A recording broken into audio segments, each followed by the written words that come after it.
Mga puso surveillance naman sa mga ginasagod nga baboy sa Banwa Sangoton, Iloilo, nagapadayon.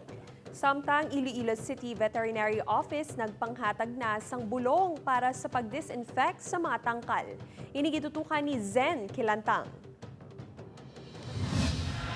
Naglabot na sa 371 ang mga ginpang-depopulate o kung ginpamatay nga mga baboy sa Banwa Sangoton, Iloilo. Inyang ginpatuman nga tikang sang ASF Task Force kasunod sang pagpositibo sa mga baboy sa African Swine Fever sa Barangay Bita Norte. Sunod sa Oton LGU, nagapadayon ang surveillance kag monitoring sa mga ginasagod nga baboy sa apektado nga lugar. Nag-extend naman nga naging 1,000 o 1 kilometer radius around.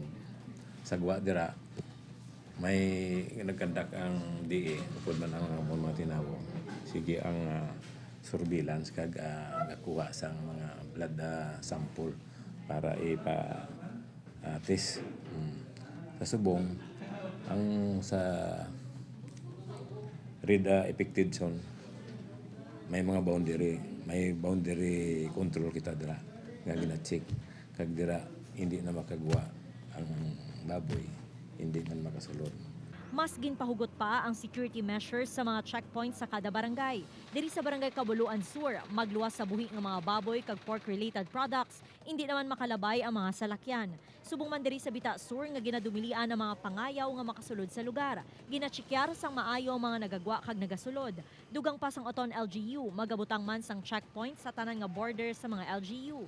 Samtang tanan nga angkar-angkar o kun mga livestock transport vehicle nga nagasulod sa syudad, ang kinahanglan nga mag-agi sa disinfection. Ginapangitaan man sang nagakaigo nga dokumento ang may dala nga buhi nga baboy, subong man sa frozen kag processed meat. Gina-check lang namon na nila pag maglabay sila nga may mga karga sila nga mga baboy. Tigna-check namon kung sa di ng origin. Tapos ang papilis nga kung may mga veterinary health certificate. Nagpanagtag na ang Iloilo City Veterinary Office sa mga bulong sa kabarangayan agud ma-disinfect ang mga tangkal sang baboy. Si Manang Lizel, antes pa makabaton sang libre nga bulong, nagapang-disinfect na ini sang ila tangkal. Suno sa iya, umpisa nga may kaso sang ASF, nangin mahina ang baklanay sang lechon, bangod nagaalang-alang ang mga customer.